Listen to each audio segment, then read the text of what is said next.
ഇരുകൂട്ടരുടെയും പരസ്പര സമ്മതത്തോടെ നിയമപരമായി വിവാഹമോചനം ഈ കോടതി അനുവദിക്കുന്നു. ജഡ്ജിയുടെ ശബ്ദം ആ കോടതി മുറിയാകെ പ്രതിധ്വനിച്ചു.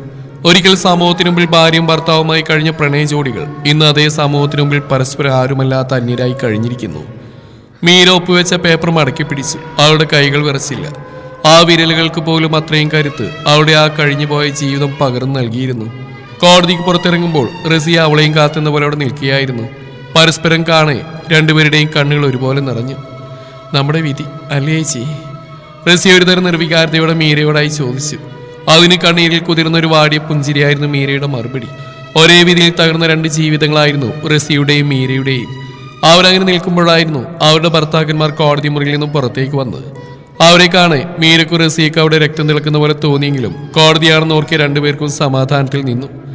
ആർക്കു മുന്നിലൂടെ കടന്നു പോകുന്ന അവരെ കാണെ മീരക്ക് പുച്ഛം തോന്നിപ്പോയി. അത് അവരോടായിരുന്നില്ല, സ്വയം അവൾക്ക് അവളോട് തന്നെയായിരുന്നു പുച്ഛം. 6 വർഷത്തെ പ്രണയം, 4 വർഷത്തെ ദാമ്പത്യം, അതായിരുന്നു മീരയുടെ ജീവിതമെങ്കിൽ 3 വർഷത്തെ പ്രണയവും 4 വർഷത്തെ ദാമ്പത്യവും അതായിരുന്നു റസിയയുടെ ജീവിതം. അതോർക്കിയ റസിയക്കും സ്വയം പുച്ഛമായിരുന്നു തോന്നിയത്. എങ്കിൽ ഞാൻ പോട്ടെ റസിയ, കുഞ്ഞിനെ പ്ലേ സ്കൂളിലാക്കിയിട്ട് വേണം ജോലിക്ക് പോകാൻ, ടൈം ആവുന്നുണ്ട്. മീര സമയം നോക്കിക്കൊണ്ട് റസിയോട് പറഞ്ഞു. ശരി ചേച്ചി, ഞാനും ഇറങ്ങട്ടെ, കുഞ്ഞിനെ മാത്രം ആലോചിച്ചാൽ ഞാനൊന്നും ചെയ്യാതെ ഇങ്ങനെ നിൽക്കുന്നു. റസിയുടെ വാക്കുകൾ കേൾക്കെ മീരയ്ക്ക് ചിരിയാണ് വന്ന്. ആത്മഹത്യ ചെയ്തുകൊണ്ട് നമ്മളെ ചതിച്ചവർക്ക് നേട്ടം മാത്രമേ കിട്ടൂ റസിയ, നഷ്ടം നിന്റെ വീട്ടിലുള്ളവർക്ക് നിന്റെ കുഞ്ഞിന് മാത്രമാണ്. അതുകൊണ്ട് ആത്മഹത്യ എന്ന കാര്യം നീ ചിന്തിക്കേണ്ട. ഇനി നിനക്ക് നിന്റെ കുഞ്ഞിന് വേണ്ടി ജീവിക്കണം. ആ കുഞ്ഞിന് നല്ലൊരു ഫ്യൂച്ചർ നീ വേണം കൊടുക്കാൻ. ഈ സമയത്ത് മനസ്സുകൊണ്ട് ചിന്തിക്കരുത്, ബുദ്ധി കൊണ്ട് ചിന്തിക്ക്, ധൈര്യത്തോടെ ഇരിക്കുക, നല്ലതേ വരൂ. അത്രയും പറഞ്ഞ് മീര തന്റെ കുഞ്ഞിനെയും എടുത്ത് നടന്നു തുടങ്ങി. റസിയ മീരയെ തന്നെ നോക്കി നിന്നുപോയിരുന്നു. മീരക്ക് ആഗ്നി അജയ് എന്ന 2 വയസ്സുള്ള ആൺകുട്ടിയും റസിയക്ക് റിൻസില റുമീസ് എന്ന 2 വയസ്സുള്ള പെൺകുട്ടിയുമാണുള്ളത്. രണ്ടുപേരും കോടതിയിൽ നിന്ന് 2 ദിശയിലേക്ക് നടക്കുമ്പോൾ റസിയക്കൊപ്പം അവളുടെ ഉപ്പയും ഉമ്മയും സഹോദരനും ഉണ്ടായിരുന്നു. എന്നാൽ മീരക്ക് താങ്ങായി ആരും അവൾക്കൊപ്പം ഇല്ല. എങ്കിലും അവൾക്ക് താങ്ങായി ദൈവം കൊടുത്ത നിത്യയായിരുന്നു ആഗ്നി എന്ന അപ്പുക്കുട്ടൻ. താനും ഭർത്താവും കുടുംബവും കുട്ടിയുമൊക്കെ ആയിട്ട് സന്തോഷത്തോടെയായിരുന്നു ജീവിതം മുന്നോട്ട് നയിച്ചത്. മാധവൻ എന്ന അച്ഛൻ്റെയും പ്രഭ എന്ന അമ്മയുടെയും ഏകമകൻ അജയ് മാധവനാണ് മീരയുടെ ഭർത്താവ്. മുഹമ്മദ് എന്ന ഉപ്പയുടെയും ഹാജിറ എന്ന ഉമ്മയുടെ ഏകമകൻ റുമീസ് മുഹമ്മദാണ് റസിയയുടെ ഭർത്താവ്. മീരയും അമ്മായിയമ്മയും തമ്മിൽ എല്ലാ വീടുകളുള്ള പോലെ ചെറിയ ചെറിയ പ്രശ്നങ്ങൾ മാത്രമേ ഉണ്ടായിരുന്നുള്ളൂ. അതൊക്കെ രാത്രിയോടെ തീരുകയും ചെയ്യും. പിന്നെ വീട്ടിൽ കുഞ്ഞിന്റെ കളിയും ചിരിയൊക്കെയായി ഞങ്ങൾ സന്തോഷത്തോടെ തന്നെയാണ് ജീവിച്ചിരുന്നത്. 3 വർഷം സ്വപ്നം പോലൊരു ജീവിതമായിരുന്നു അജയേട്ടൻ എനിക്ക് നൽകിയത്. അപ്പോഴെല്ലാം അവൾ ഉള്ളിൽ സ്വയം മന്ത്രിച്ചിരുന്നു, ഇതാണ് ഞാൻ ആഗ്രഹിച്ച ജീവിതമെന്ന്. അതെല്ലാം സത്യമായിരുന്നു. താൻ ആ രാത്രിയിലെ മെസ്സേജ് കാണുന്നവരെ. ഒരു ദിവസം രാത്രിയിൽ അജയ് വരാൻ വൈകിയിരുന്നു. അവൾ അജയെ നോക്കി ഉമ്മറ തന്നെ ഇരിക്കുകയായിരുന്നു. ഏകദേശം 1:30 മണിയോടെയാണ് അജയ് വന്ന്. അവന്റെ ബൈക്കിന്റെ ശബ്ദം കേട്ടതും അവൾ കസേരയിൽ നിന്ന് എണീറ്റു. എന്താ അജയേട്ട ഇത്രയും വൈകിയേ? വിളിച്ചിട്ട് കിട്ടുന്നില്ല. അജയ് വന്നേ അവൾ അവനോടായി പരിഭവിച്ചു. ഓഹ്, ഒന്നും പറയണെന്ന് മീര, ഇന്ന് ഒത്തിരി പെൻഡിങ് വർക്ക് കംപ്ലീറ്റ് ചെയ്യാനുണ്ടായിരുന്നു. നാളെ MD വരുന്നുണ്ടെന്ന്. അജയ് ഒരു 5 സ്റ്റാർ ഹോട്ടലാണ് ജോലി ചെയ്യുന്നത്. ആണോ? അപ്പൊ ആകെ വിഷമിച്ച അജയേട്ടാ, ഞാൻ കഴിക്കെടുത്ത് വെക്കട്ടെ? വേണ്ട മീര, ഞാൻ കഴിച്ചിട്ടാ വന്ന്. ഞാനൊന്ന് ഫ്രഷ് ആവട്ടെ, എന്നിട്ട് കിടക്കാം, തലയൊക്കെ നല്ല വേദന. അജയ് അതും പറഞ്ഞ് അവരുടെ ബാഗും ഫോണും അവളുടെ കയ്യിൽ കൊടുത്ത് ഒരു ടവലെടുത്ത് ബാത്റൂമിൽ കയറി. അവൾ അവരുടെ മുറിയിലെ ടേബിളിലേക്ക് ബാഗും ഫോണും വെച്ചു. പെട്ടെന്നാണ് അജയുടെ ഫോണിൽ മെസ്സേജ് നോട്ടിഫിക്കേഷൻ വന്ന്, അതും വാട്സാപ്പ്. ഈ സമയത്ത് ആരായെന്നും പറഞ്ഞ് അവൾ ഫോൺ എടുത്ത് നോക്കി. സ്ക്രീനിൽ തനിക്ക് പരിചിതമായ ആ പേരിനൊപ്പം ഒരു ഹൃദയത്തിന്റെ ചിഹ്നവും ഉണ്ടായിരുന്നു. അവൾ ആ മെസ്സേജ് വായിച്ചു. നീ ഇല്ലാതെ എനിക്ക് ജീവിക്കാൻ കഴിയില്ല Ajay, love you Ajay, love you so much. ആ മെസ്സേജ് വായിച്ച് അവൾക്ക് തന്റെ ഹൃദയമിടിപ്പ് കൂടുന്നതായി തോന്നി. കൈകൾ വിറക്കുന്നു. ആ തണുപ്പുള്ള രാത്രിയിൽ അവൾ വിയർത്തൊലിച്ചു. അവൾ വാട്സാപ്പ് ഓണാക്കി ആ നമ്പറിലെ ചാറ്റ് മൊത്തം നോക്കി. ആ ചാറ്റ് വായിച്ച ആ സമയത്ത് അവളുടെ ഭാവം എന്താണെന്ന് അവൾക്ക് തന്നെ അറിയില്ലായിരുന്നു.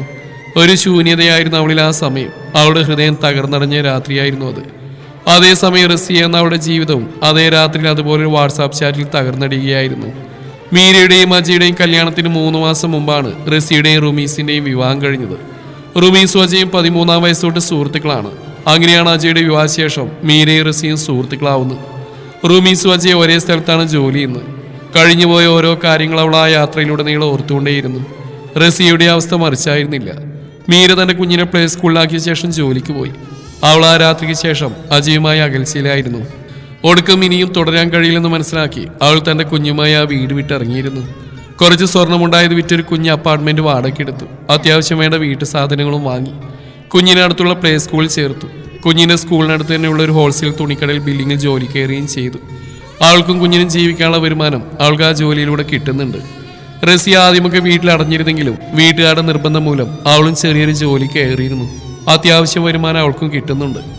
അങ്ങനെ കേസും കോടതിയുമായി കുറെ കയറിറങ്ങി. ഒടുങ്ങി രണ്ടുപേർക്കും വിവാഹമോചനവും കിട്ടി. ഇന്ന് അവർ തങ്ങളുടെ ലോകത്ത് സന്തോഷത്തോടെ ജീവിക്കുന്നു. അങ്ങനെ വീണ്ടും ദിവസങ്ങളും മാസങ്ങളും കടന്നുപോയി. മീരയും റസിയ ഇപ്പോൾ ഈ ജീവിതത്തിൽ സന്തോഷവതികളാണ്.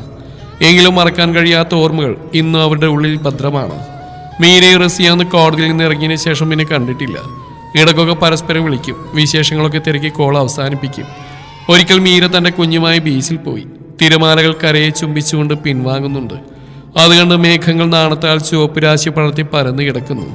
സൂര്യനും നാണത്താൽ കടലിലേക്ക് മറഞ്ഞുകൊണ്ടിരിക്കുന്ന സമയത്താണ് മീര കുഞ്ഞുമായി ആ തിരക്കേറിയ ബീച്ചിലെത്തുന്നത്.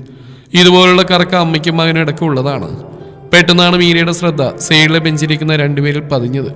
അവൾ കുഞ്ഞുമായി അവർക്കടുത്തേക്ക് നടന്നു. അതേസമയം ബീച്ചിൽ വന്ന റസിയ അവളെ കണ്ട് അവിടെ പിന്നാലെ ചെല്ലുമ്പോഴാണ് ബെഞ്ചിലിരുന്ന് സൊറ പറയുന്നവരെ റസിയയും കാണുന്നത്. മീരയുടെ നടപ്പ് അവർക്കടുത്തേക്കാണെന്ന് മനസ്സിലായ റസിയ അവൾക്ക് പിന്നാലെ തന്നെ നടന്നു. ബെഞ്ചിലിരിക്കുന്നവർ തങ്ങളുടെ മുമ്പിൽ നിൽക്കുന്ന മീരയെ കാണെ അവരൊന്ന് അമ്പരന്നുകൊണ്ട് എണീറ്റു. മീര നിശബ്ദമായി രണ്ടുപേരെയും മാറി മാറി നോക്കി. അവളുടെ നോട്ടം താങ്ങാൻ കഴിയാതെ അവർ തലതാഴ്ത്തി. നിങ്ങളുടെ സ്നേഹത്തെ കുറ്റപ്പെടുത്താൻ വന്നല്ല ഞാൻ. പക്ഷെ സമൂഹത്തിന് മുമ്പിലും സ്വന്തം കുടുംബത്തിന് മുമ്പിലും സത്യം മറച്ചു പിടിച്ച് എന്റെ ജീവിതം ഒരു മറവുണായിട്ട് ഉപയോഗിച്ച് എന്തിനായിരുന്നു? മീര അജിയോടായി ചോദിക്കുമ്പോൾ അവളിൽ ദേഷ്യമോ സങ്കടമോ ആയിരുന്നില്ല. മറിച്ച് എല്ലാം അറിയാനുള്ള വാശിയായിരുന്നു. 6 വർഷത്തെ പ്രണയ ജീവിതത്തിലും 4 വർഷത്തെ ദാമ്പത്യ ജീവിതത്തിലും തന്നെ ഒരു വിഡ്ഢിവേഷം കെട്ടിക്കുകയായിരുന്നു അജയ്. ആ ഒരു ചിന്ത മാത്രമായിരുന്നു ആ സമയം അവളിൽ. എന്നാൽ പുറകെ വന്ന റസിയക്ക് മീരയുടെ വാക്കുകൾ കേൾക്കെ ആ കടൽ പോലെ നിറഞ്ഞുപോയി അവളുടെ കണ്ണുകളും. അത് പിന്നെ ഞങ്ങളെന്ത് പറയണമായിരുന്നു? പറഞ്ഞാൽ തന്നെ ഞങ്ങളുടെ ബന്ധം ആരെങ്കിലും അംഗീകരിക്കുമോ? അത് ചോദിക്കുമ്പോൾ അജയിൽ പുച്ഛമായിരുന്നു. നിങ്ങൾ ഭയപ്പെട്ട് സത്യം മറച്ചു പിടിച്ചപ്പോൾ ബലിയായത് ഞങ്ങളുടെയും ഞങ്ങളുടെ കുഞ്ഞുങ്ങളുടെയും ജീവിത. പെട്ടെന്നായിരുന്നു പിന്നിൽ നിന്ന് റസിയുടെ ശബ്ദമുയർന്ന്. ഇതൊക്കെ കോടതിയിൽ വെച്ച് ചോദിക്കണമെന്നുണ്ടായിരുന്നു. പക്ഷെ അന്ന് ആ സമയത്ത് ആ അവസ്ഥയിൽ ചോദിക്കാൻ കഴിയാതെ പോയി. എങ്കിലും എന്തെങ്കിലും നേരിട്ട് കണ്ടാൽ ചോദിക്കാൻ തന്നെയായിരുന്നു തീരുമാനം. വീണ്ടും റസിയ അവർക്ക് മുമ്പിൽ നിന്ന് പറഞ്ഞു. അവരുടെ സംസാരം ആളുകൾ ശ്രദ്ധിക്കാൻ തുടങ്ങി. തിരമാലകളുടെ ശബ്ദം മുഴങ്ങി കേൾക്കാം. ആളുകൾ നിശബ്ദമായി അവരെ ശ്രദ്ധിക്കാൻ തുടങ്ങി. അജിയുടെയും റുമീസിന്റെയും മുഖത്ത് ലജ്ജയും സത്യങ്ങളും മറച്ചു വെച്ചുള്ള പശ്ചാത്താപവും തെളിഞ്ഞു. പക്ഷേ തകർന്ന വിശ്വാസം ഒരിക്കൽ കടലിൽ വീണ കല്ല് പോലെയാണ്. തിരിച്ച് കരയിലേക്ക് വരാൻ ബുദ്ധിമുട്ടാണ്. നിങ്ങൾക്ക് പരസ്പരം ഇഷ്ടമായിരുന്നെങ്കിൽ ജീവിക്കണമായിരുന്നു, അതും ഒരുമിച്ച്. അതിപ്പോൾ ആരൊക്കെ എതിർത്താലും. കാരണം ഇപ്പോൾ ഈ സമൂഹം നിങ്ങളെപ്പോലുള്ളവരെ അംഗീകരിക്കുന്നുണ്ട്. അതിന് എത്രയോ തെളിവുകളാണ് നിങ്ങൾക്ക് മുന്നിൽ തന്നെ ഉള്ളത്. മീരയുടെ വാക്കുകളായിരുന്നത്. കോപത്തിന്റെ മാത്രം വാക്കുകളായിരുന്നില്ല. വഞ്ചിക്കപ്പെട്ട ആത്മാഭിമാനത്തിന്റെ വാക്കുകൾ കൂടിയായിരുന്നു അത്. ഞങ്ങൾക്ക് തുറന്നു പറയാനുള്ള ധൈര്യം ഉണ്ടായിരുന്നില്ല, പേടിയായിരുന്നു. റുമീസ് പറഞ്ഞു. റസിയെ കത്തുന്ന കണ്ണുകളോട് അവനെ നോക്കി. ഭയം? നിങ്ങളുടെ ഭയത്തിന്റെ വില ഞങ്ങളുടെ ജീവിതമായിരുന്നു. അതിന് പകരം വെക്കാൻ നിങ്ങളുടെ കയ്യിലെന്താ ഉള്ളത്? റസിയുടെ ശബ്ദം വീണ്ടും ഉയർന്നു. സ്വർഗ സ്നേഹം തെറ്റല്ല, അതുകൊണ്ട് നിങ്ങളുടെ സ്നേഹം തെറ്റായിരുന്നില്ല. ആർക്കും ആരെയും പ്രണയിക്കാം, അത് പ്രകൃതി നിയമമാണ്. പക്ഷെ അത് തുറന്നു പറയാനുള്ള ധൈര്യം നിങ്ങൾ കാണിച്ചില്ല, അത് തെറ്റായിരുന്നു. അത് മറ്റുള്ളവർക്ക് മുന്നിൽ മറച്ചു പിടിക്കാനാണ് സ്ത്രീകളുടെ ജീവിതം സമൂഹത്തിന് മുമ്പിൽ നിങ്ങൾ ചോദ്യചിഹ്നമാക്കി.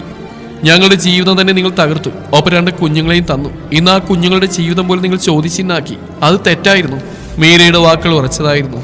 ഇനിയെങ്കിലും നിങ്ങളുടെ ഇഷ്ടം വീട്ടിൽ തുറന്നു പറയാനുള്ള ധൈര്യം കാണിക്കുക. എന്നിട്ട് ഒരുമിച്ച് സന്തോഷത്തോടെ ജീവിക്കുക.